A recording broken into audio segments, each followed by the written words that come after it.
Welcome back to my channel. If you are new viewer please subscribe my channel for more videos. आज हम बात कर रहे हैं इंडियन कॉन्ट्रैक्ट एक्ट 1872 की। तो इंडियन कॉन्ट्रैक्ट एक्ट में जो है पहले प्रिलिमिनरी है जो सेक्शन 1 एंड 2 में है। तो पहले समझते हैं कि प्रिलिमिनरी क्या है, सेक्शन 1 एंड 2 क्या है।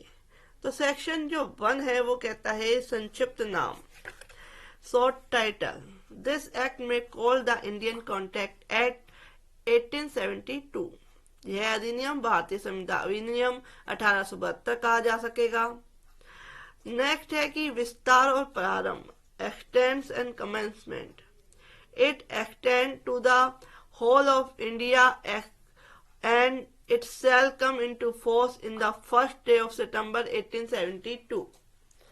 इसका विस्तार जो है संपूर्ण भारत पर है और यह 1872 के सितंबर के प्रथम दिन को प्रवर्त होगा, लागू होगा। नेक्स्ट आता है सेविंग्स। सेविंग्स में क्या है, व्यवृत्तियां जो कहते हैं। इसके अंतर्गत कोई भी बात एदत द्वारा अभिव्यक्त रूप से निरस्त ना किए गए किसी स्टैट्यूट, अधिनियम या विनिमय के उपबंधों पर, व्यापार की किसी प्रथा या रूढ़ी पर अथवा किसी संविदा की किसी संगति पर जो इस अधिनियम के उपबंधों से असंगत ना हो, प्रभाव नहीं डालेगी।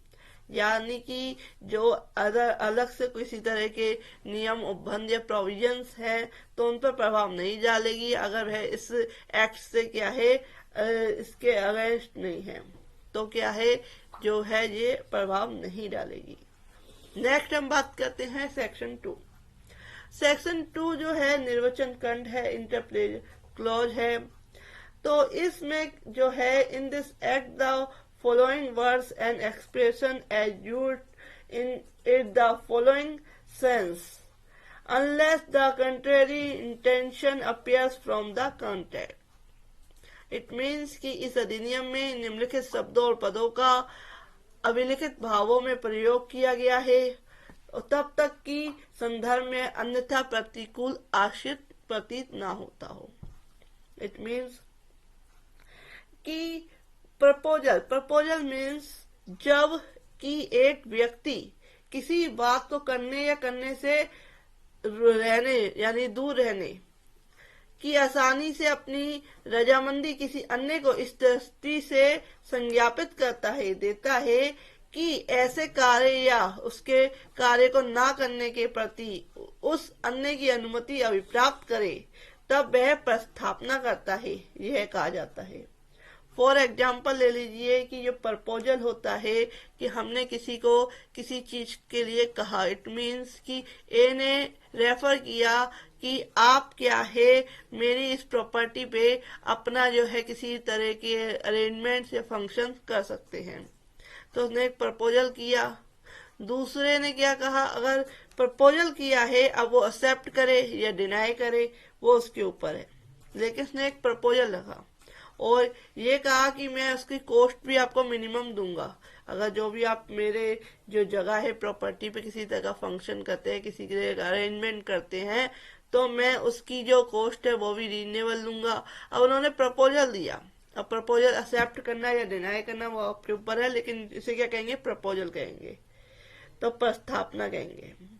नेक्स्ट आते हैं कि प्रॉमिस। प्रॉमिस क्या होता है, जबकि वह व्यक्ति जिससे प्रस्थापना की जाती है, जिससे क्या है प्रपोजल किया जाता है, उसके प्रति अपनी अनुमति संज्ञापित करता है, तब वह प्रस्थापना प्रतिगृहित हुई कही जाती है। इट मीन्स और प्रस्थापना प्रतिगृहित हो जाने पर वचन हो जाती है।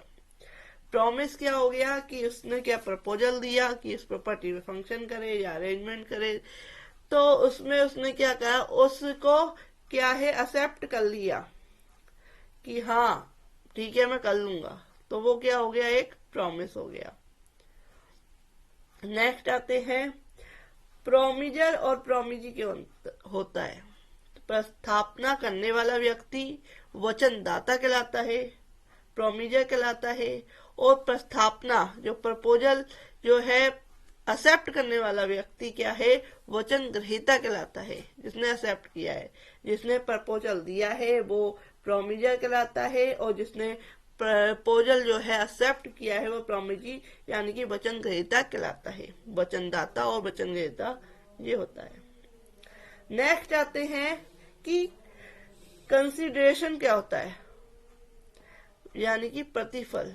कंसिडरेशन क्या होता है? जब वचनदाता की वांछा पर, इच्छा पर वचन ग्रहीता या कोई अन्य व्यक्ति कुछ कर चुका है या करने से विरत रहा है, यानी कि जो वचनदाता है उसको क्या है, उसने कोई काम कहा या करने को कहा या उसको ना करने को कहा, या वह करता है या करने से दूर रहता है, या करने का या करने से परिवर्तित रहने का वचन देता है कि हाँ मैं इस काम को नहीं करूंगा, प्रॉमिस करता है, या करूंगा इसका प्रॉमिस करता है, तब ऐसा कार्य या प्रवृत्ति यानी कि उससे दूर रहना उस काम से या वचन उस वचन के लिए प्रतिफल कहलाता है, कंसिडरेशन कहलाता है। प्रतिफल यानी उससे किसी न कुछ चीज का आपको कोई चीज मिल रही है उससे।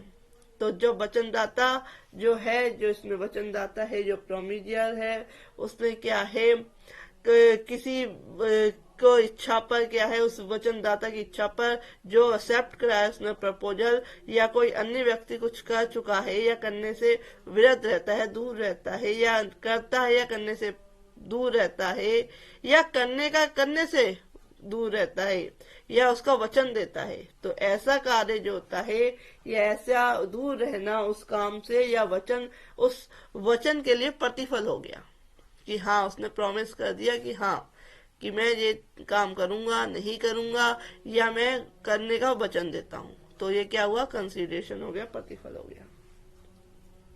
नेक्स्ट बात करते हैं कि एग्रीमेंट क्या होता है। एग्रीमेंट यानी कि करार। तो हर एक वचन या उन वचनों का हर एक संवर्ग यानी कि उस वचनों में से जो भी एक एक बातचीत है वो जो एक दूसरे के लिए प्रतिफल हो, एक दूसरे को इससे कुछ ना कुछ मिल रहा हो, करार है। यानी कि जो वचन है, प्रॉमिस है, और उस वचनों का एक जो व्यवहार है वो जो एक दूसरे के लिए प्रतिफल हो, वह करार है। ये हो गया कि एग्रीमेंट क्या होता है। Every promise and every set of promises forming the consideration for each other is an agreement. लेकिन दोनों का क्या है, दोनों को कुछ ना कुछ उससे मिल रहा हो, तो वो है एग्रीमेंट। अब हम बात करते हैं कि जो वे वचन, व्यतिकारी वचन क्या होते हैं, रिसिप्रोकल प्रॉमिस क्या होते हैं। तो promise which from the consideration और part of the consideration for each other are called reciprocal promises. It means कि वे वचन जो एक दूसरे के लिए प्रतिफल या प्रतिफल का भाग हो, वह व्यतिकारी वचन कहलाते हैं। नेक्स्ट बात करते हैं कि जो वॉइड एग्रीमेंट है वो क्या होता है। तो वॉइड एग्रीमेंट जो होता है, शून्य करार जो होता है, वह करार जो विविधता विधि के द्वारा क्या है, परिवर्तनीय नहीं है, लागू नहीं हो सकता विधि के द्वारा, वो शून्य कहलाते हैं। कि आपने कोई एग्रीमेंट कर लिया लेकिन वो लॉफुल लीगल नहीं है वो एग्रीमेंट, तो वह क्या कहलाएगा, शून्य कहलाएगा, वॉइड कहलाएगा। तो ये होता है वॉइड एग्रीमेंट। इसकी प्रीवियस वीडियो में अपनी पहले की जो वीडियो है उसमें बना चुकी हूँ कि वॉइड एग्रीमेंट क्या होता है। नेक्स्ट आते हैं संविदा क्या होती है। एग्रीमेंट तो सुना, लेकिन क्या डिफरेंस है संविदा में और एग्रीमेंट में। तो वह करार, वह एग्रीमेंट जो विधि द्वारा परिवर्तनीय हो, उसमें अगर किसी ने कोई ब्रीच ऑफ कॉन्ट्रैक्ट किया है तो आप कोर्ट के पास जा सकते हैं, उसका आप किसी भी तरह का कहते हैं जो आपको क्षतिपूर्ति हुई है उस ब्रीच ऑफ कॉन्ट्रैक्ट से, संविदा भंग से, तो उससे आप क्या है कानून से क्या ले सकते हैं, एक रिलीफ ले सकते हैं। तो वो क्या हो गया, कॉन्ट्रैक्ट हो गया। तो हर जो एग्रीमेंट है वो कॉन्ट्रैक्ट नहीं होता, लेकिन हर जो कॉन्ट्रैक्ट है वो उसमें क्या है, आपको रिलीफ मिल सकता है कोर्ट के द्वारा। आप कोर्ट में जा सकते हैं, कोर्ट का दरवाजा खटखटा सकते हैं, लेकिन हर एग्रीमेंट के लिए आप कोर्ट का दरवाजा नहीं खटखटा सकते, क्योंकि कई एग्रीमेंट ऐसे होते हैं जो लीगली होते हैं, कोई इलीगली होते हैं। तो इस चक्कर में जो संविदा है, कॉन्ट्रैक्ट कब कहलाता है? वह करार जो विधित और परिवर्तनीय हो, विधिक रूप से परिवर्तनीय हो, उससे किसी तरह का रिलीफ मिल सकता है कोर्ट के द्वारा, तो वह संविदा कॉन्ट्रैक्ट कहलाते हैं। ये क्लियर हो गया। नेक्स्ट हम बात करते हैं कि वॉइडेबल कॉन्ट्रैक्ट क्या होते हैं, कि कौन से कॉन्ट्रैक्ट को हम क्या है, वॉइडेबल, शून्य घोषित करा सकते हैं, शून्य करणीय करा सकते हैं। तो शून्य करणीय संविदा क्या होती है? तो वह करार जो उसके पक्षकारों में से एक या अधिक के विकल्प पर जो विधि द्वारा परिवर्तनीय हो, किंतु अन्य पक्ष या पक्षकारों के विकल्प पर नहीं, शून्यकरणीय संविदा है। इट मीन्स कि an agreement which is enforceable by law at the option of one and more of the parties thereto, but not in the opinion of the other or others, is a voidable contract. Next हम कहते हैं कि जो void contract क्या होता है, शून्य संविदा क्या होती है? तो जो संविदा विधिता प्रवृत्ति नहीं रह जाती, यानी कि जो है लीगली नहीं रह जाती, किसी तरह का कोई कॉन्ट्रैक्ट है वो लीगली नहीं रहता है, उससे किसी तरह का है रिलीफ नहीं मिल सकता, वह तब शून्य हो जाती है जब वह परिवर्तनीय नहीं रह जाती। तो उस केस में वह शून्य हो जाती है जब वह उससे किसी तरह का लीगली वह कॉन्ट्रैक्ट या एग्रीमेंट नहीं रह जाता। तो वो क्या कहलाती है? वॉइड कॉन्ट्रैक्ट, शून्य संविदा। नेक्स्ट हम बात करते हैं, इसमें जो एक केस है कि विपिन कुमार नाम श्रीमती आशा लता आहूजा, AIR 2009, NOC 2673, पंजाब हरियाणा। तो इसमें क्या है, धारा 2 के प्रयोजन के लिए यह आवश्यक है कि संविदा पूर्ण हो गई हो पर तथा प्रतिफल का संदाय कर दिया गया हो। जब संविदा पूर्ण नहीं हुई हो और किसी पक्षकार ने संविदा पर हस्ताक्षर नहीं किए हो, साइन नहीं किए हो, तो उस संविदा के पालन के लिए बाध्य नहीं किया जा सकता। तो ये इस केस में कहा गया। तो विधि मान्य और शून्य करणीय करार क्या है? Valid, void and voidable agreement क्या है? वैध करार वह करार है जो विधि द्वारा परिवर्तनीय हो, इट मीन जिससे कि आप कोर्ट में जाके उसका रिलीफ ले सकते हो। नेक्स्ट आते हैं कि शून्य करार विधि की दृष्टि में करार होता ही नहीं है। जो वॉइड एग्रीमेंट है वह लीगल लैंग्वेज में एग्रीमेंट होता ही नहीं है।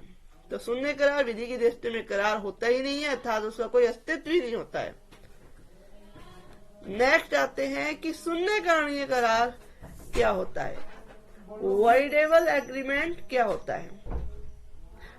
शून्य करणीय करार किसी एक पक्षकार की इच्छा पर वैध और शून्य होता है, यानी कि कोई व्यक्ति है, किसी ने कॉन्ट्रैक्ट किया, उसके बाद उसने कहा नहीं मैं ऐसा नहीं करूंगा, तो वो शून्य करणीय हो जाता है, उसे वॉइडेबल करा दिया जाता है कोर्ट के द्वारा। तो वो होता है शून्य करणीय करार।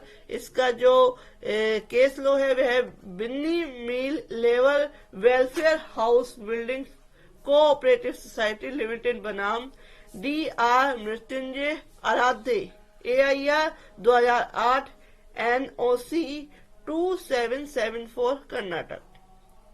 तो ये था इसका। नेक्स्ट वीडियो में आपको बताऊंगी चैप्टर 1 में जो सेक्शंस आते हैं उसको 1 बाय 1 क्लियर करूंगी। आपको अगर मेरी वीडियो पसंद आई हो, if you like my video please like share and subscribe my channel. Thank you for watching this video.